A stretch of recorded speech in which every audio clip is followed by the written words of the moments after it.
Salutations à toi qui que tu sois. T'es peut-être pas au courant, mais j'en ai une bonne à te raconter.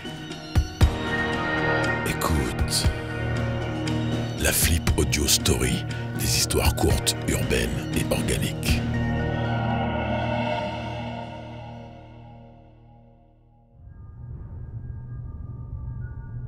Monsieur Renard plaça un bout de sparadrap sur la branche de ses lunettes.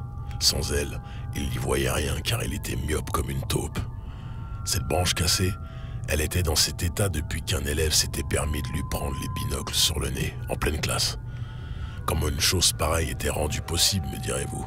Eh bien, c'était le genre de question que Monsieur Renard, Jérôme Renard, avait décidé de ne plus se poser. La réponse qui aurait alors pointé le bout de son blaire avec ironie l'aurait renvoyé à trop de dossiers abandonnés sous de honteuses carpettes décolorées par les lumières agressives d'un passé acide qu'il n'avait jamais réussi à avaler. Il se convainquait qu'il n'avait pas le temps de penser à tout ça, qu'il fallait qu'il corrige ses copies, qu'il structure ses cours. Une fois plié l'heure et demie de besogne pure dédiée à son activité scolaire après le travail chez lui, ni femme ni enfant ne l'attendaient pourtant. Ni rien d'ailleurs. Il vivait une relation à sens unique avec sa télévision et les programmes de deuxième et troisième partie de soirée. C'était un gars seul, pas solitaire.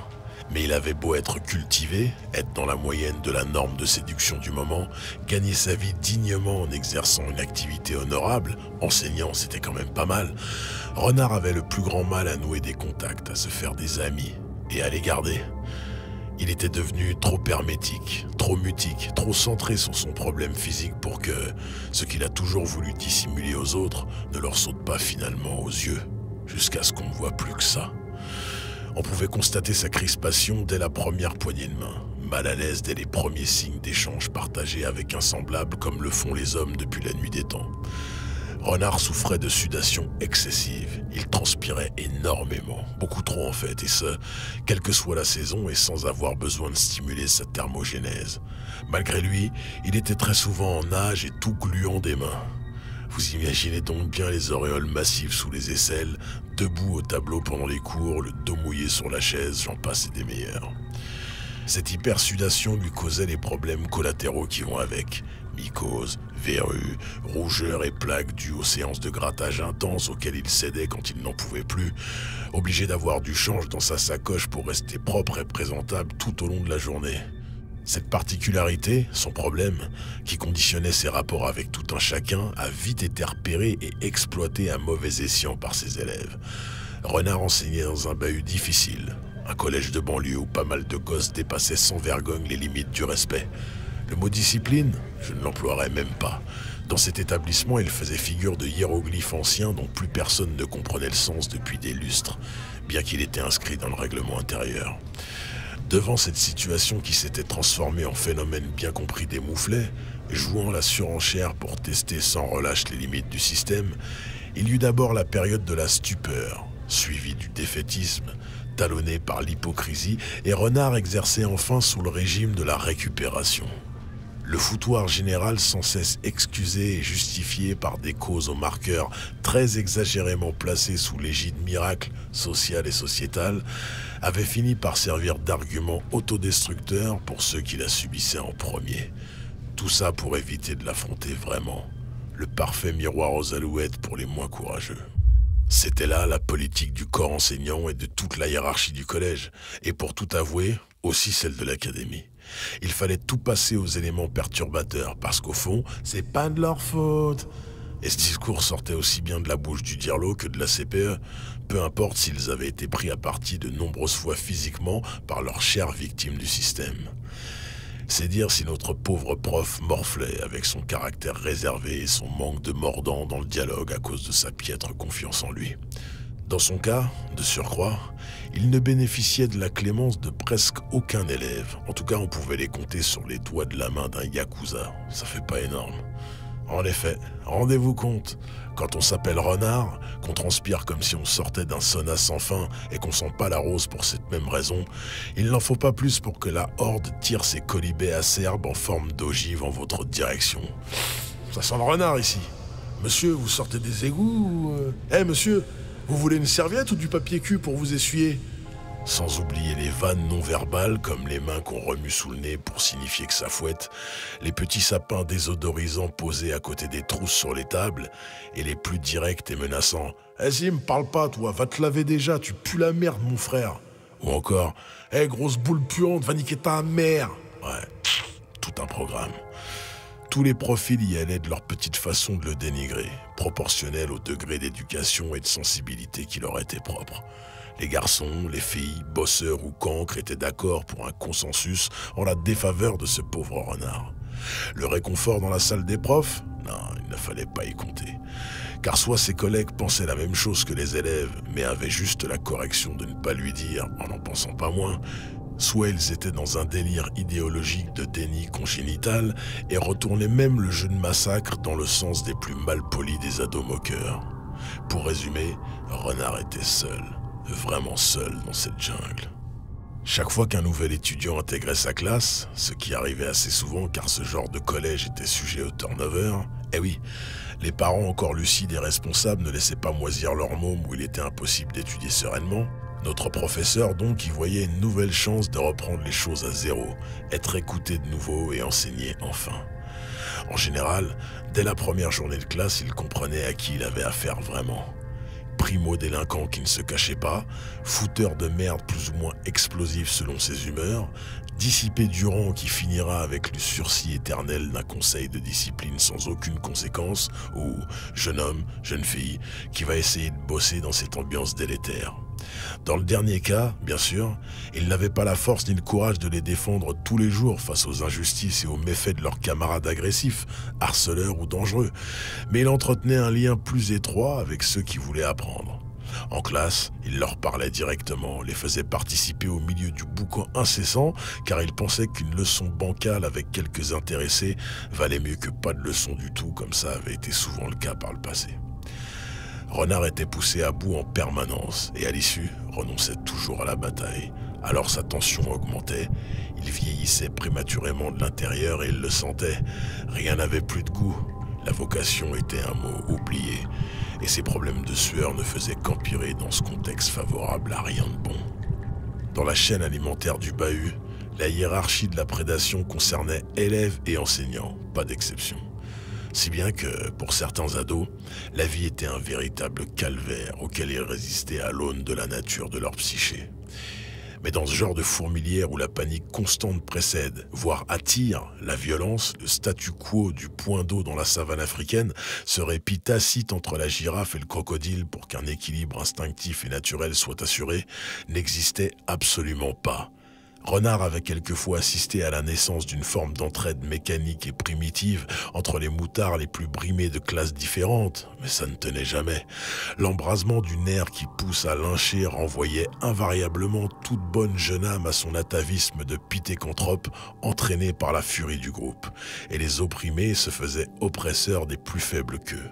Vu d'une logique scientifique, il était tout de même à noter que cela arrivait statistiquement moins chez les sujets féminins, mais cela prenait finalement d'autres formes moins axées sur l'affrontement physique direct. Rentrer, corriger le peu de copies rendues propres et sans triche, prendre son traitement peu efficace pour atténuer la frénésie de ses glandes sudoripares, manger ses nouilles instantanées et se caler devant la télé jusqu'à clamser en attendant la prochaine aube promise, c'était le seul plan du prof Renard en attendant la mort. Et force était d'admettre qu'elle traînait des espadrilles. Un jour pourri comme un autre, la directrice l'informa qu'une certaine Maëlle, nouvelle venue, intégrerait une de ses classes de 4e. Il fallait évidemment lui réserver le meilleur accueil, faire une sorte de bilan de son niveau, favoriser son insertion dans la dynamique de la classe et tout le blabla valable dans un établissement normal. Mais ici, si elle passait la première semaine, c'est qu'elle avait trouvé sa place dans une des cases que je vous ai expliquées avant. Sinon, il fallait remercier le Créateur qu'il y a encore des gens dont la lumière est distribuée à tous les étages et qu'ils prouvaient en extirpant leur progéniture de là pour leur donner la chance d'entrevoir un avenir meilleur. La classe dans laquelle Maëlle allait débarquer était évaluée par Renard comme une de celles où le niveau de saloperie était légèrement au-dessus de la moyenne.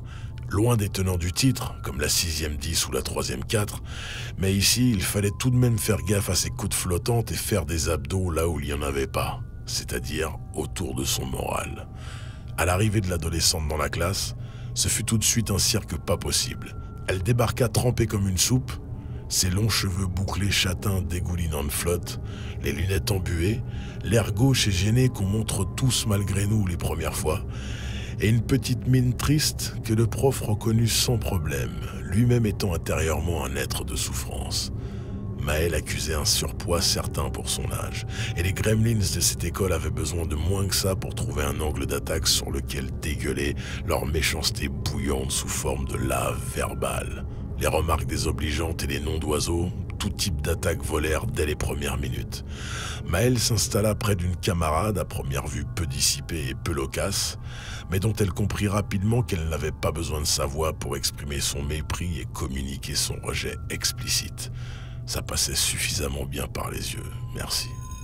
Quand la cloche retentit, le prof demanda à Maël de rester quelques minutes afin de mieux se présenter à elle et tenter d'en savoir plus sur le parcours scolaire de la jeune fille.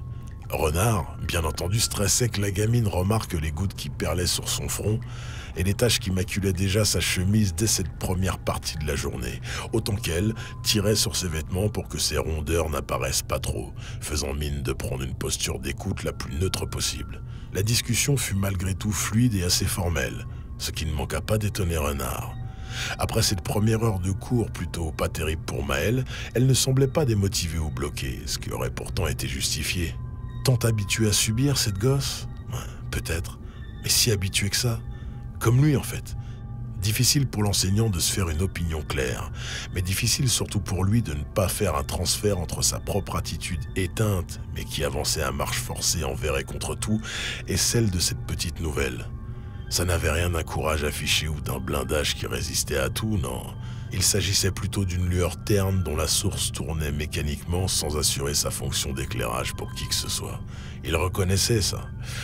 Il n'aurait su dire comment et pourquoi, mais il savait intuitivement que leur complexe les reliait intensément et avait marqué leur parcours respectif au fer rouge, comme dans la façon dont ils luttaient maladroitement pour persuader les autres qu'ils n'en souffraient pas. Dans ce lieu où les rumeurs filaient plus vite que des paix sur une toile cirée, en très peu de temps, la proximité entre Renard et Maël avait commencé à être remarquée par tous, malgré les efforts du prof pour ne pas développer un enthousiasme qui pouvait aller jusqu'à être constaté par autrui. L'élève, elle, entière et plutôt candide, vivait comme une respiration de normalité ces moments presque complices. En tout cas sur la même longueur d'onde que ce professeur, lorsqu'en classe ou dans les couloirs, ils échangeaient de bon cœur sur les sujets d'études que proposent les années collège. Avec lui, pensait-elle, tout était normal et simple. Elle progressait. Elle se sentait évoluer malgré sa gaucherie que lui rendait bien Monsieur Renard, qui trahissait par chacun de ses mots et attitudes un manque flagrant de présence positive dans son existence. La confiance régnait entre les deux, et ça, aucun mauvais esprit n'allait leur pardonner.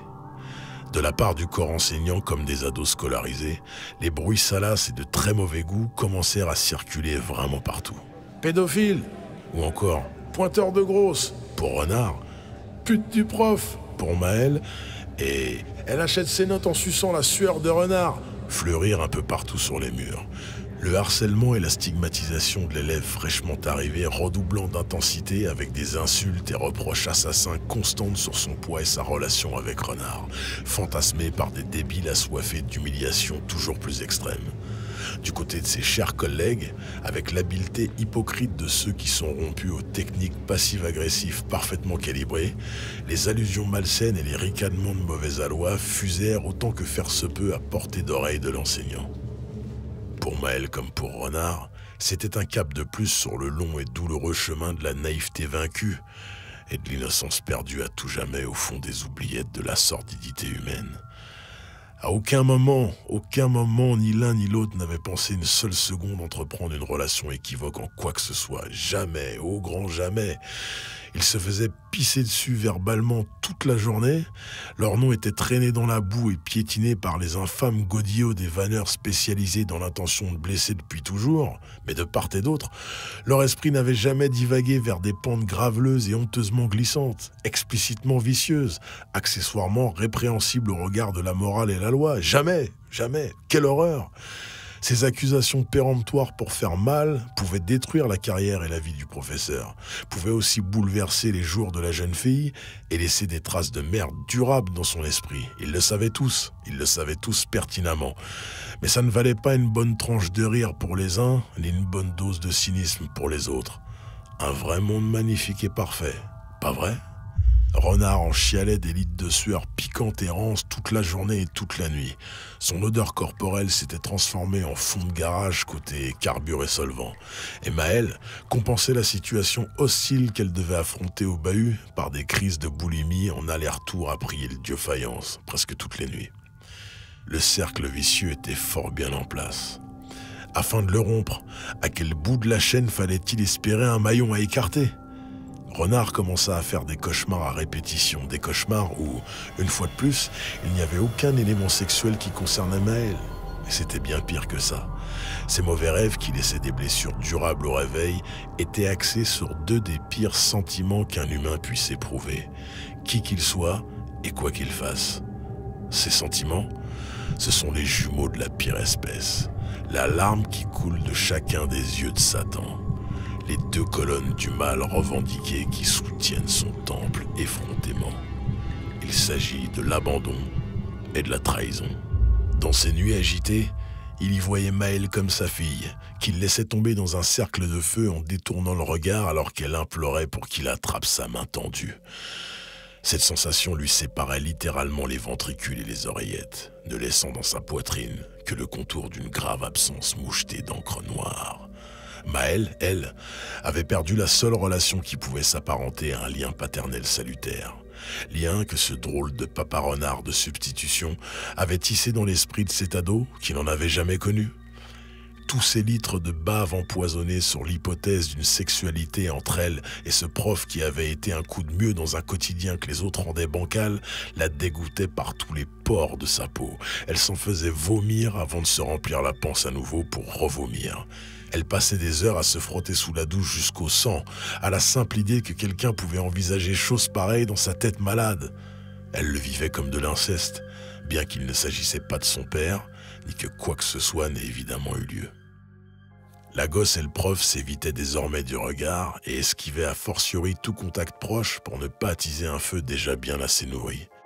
Les moqueurs n'en avaient cure car, calomniés, il en restera toujours quelque chose, et les rumeurs continuaient de les engluer fermement dans leur mucus pourri.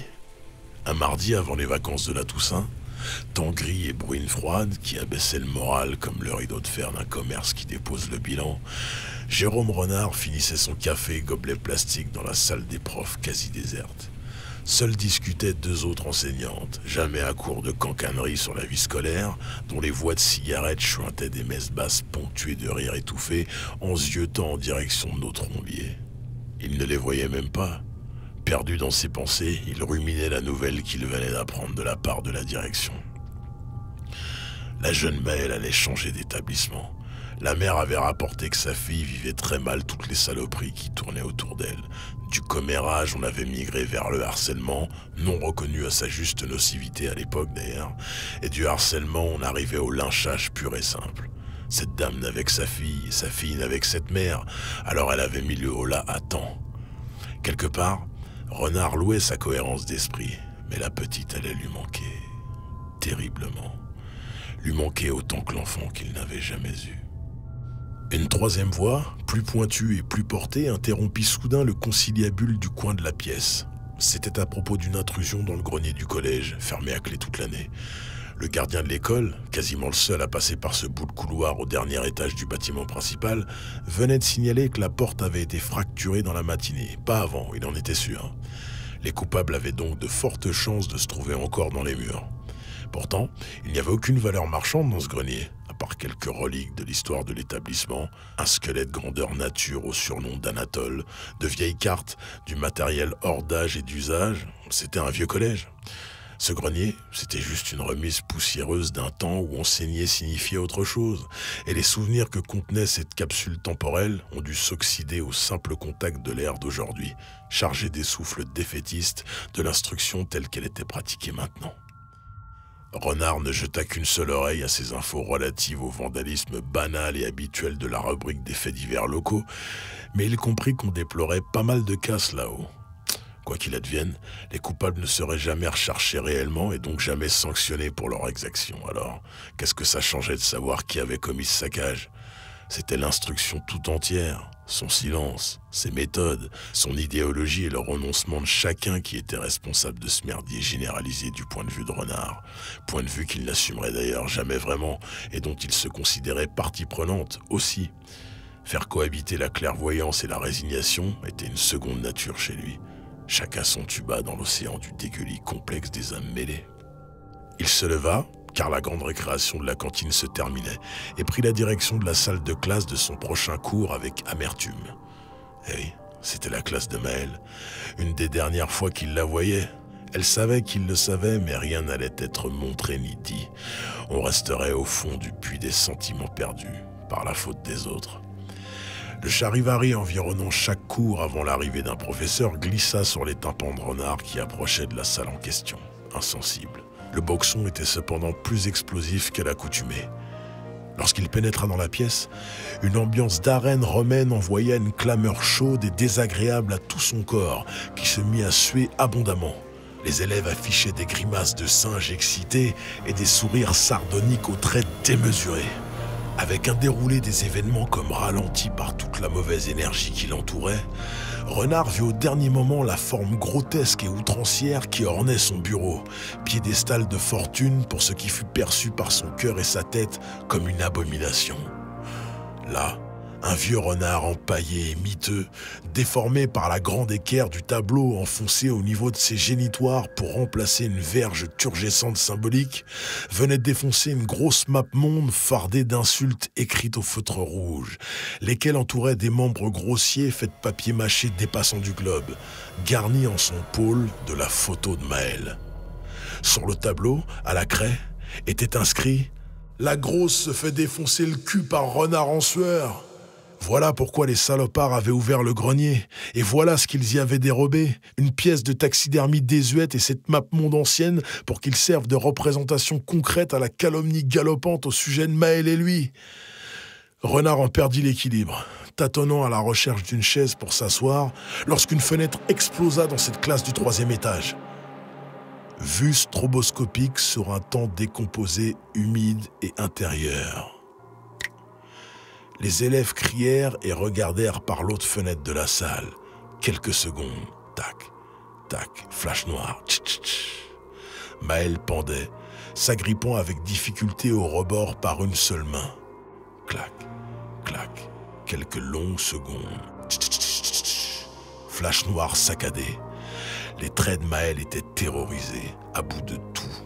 Loin derrière la frontière de la honte qu'on ne peut franchir sans périr, sa flamme de vie s'éteignait pour être remplacée par un cristal de terreur, figé, laissant place au reflet métallique du miroir de la mort. Tac. Une seconde, puis le vide. La chute dans le vide. Le noir total. Malgré la main tendue du professeur, Maëlle s'était écrasée au sol 3 étages plus bas. Renard avait les mains trop visqueuses et glissantes pour la retenir, et elle était trop lourde pour résister longtemps contre la gravité. Les deux avaient basculé, dans le néant, à l'intérieur du cercle des âmes damnées. Ils n'étaient plus là. Ici, si rien n'est tout noir ni tout blanc, tout est vachement gris. Et s'il n'y a pas de méfaits mais que des faits, tout est vachement mal fait.